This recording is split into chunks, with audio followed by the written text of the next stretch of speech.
ஒன்றிய பாஜக அரசின் தோல்விகளின் சுமையை ஏழைகள் மீது சுமத்துவதுதான் மோடியின் கொள்ளை மாதிரி என மக்களவை எதிர்க்கட்சித் தலைவர் ராகுல் காந்தி விமர்சனம் செய்துள்ளார்.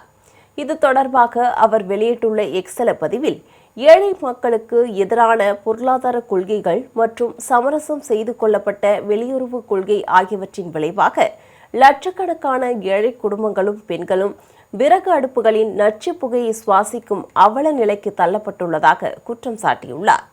உஜ்வாலா திட்டத்தின் கீழ் வழங்கப்படும் மானிய விலையிலான சிலிண்டர்களின் எண்ணிக்கை 9லிருந்து 4ஆக குறைக்கப்பட்டுள்ளதாகவும், கடந்த 3 மாதங்களில் வீட்டு உபயோக எல்பிஜி சிலிண்டர்களின் விலை 89 ரூபாய் உயர்த்தப்பட்டுள்ளதாகவும் வேதனை தெரிவித்துள்ளார். முதலில் விலையை உயர்த்துவது, பின்னர் மானியத்தை குறைப்பது, இறுதியாக ஏழைகளின் அடுப்பை அணைப்பதுதான் ஒன்றிய பாஜக அரசின் கொள்கை என விமர்சனம் செய்துள்ள ராகுல் காந்தி, பில்லியனியர் நண்பர்களுக்கு லட்சக்கணக்கான கோடி ரூபாய் கடன் தள்ளுபடி செய்துவிட்டு ஒன்றிய பாஜக அரசின் தோல்விகளின் சுமையை ஏழைகள் மீது சுமத்துவதுதான் மோடியின் கொள்ளை மாதிரி என குறிப்பிட்டுள்ளார்.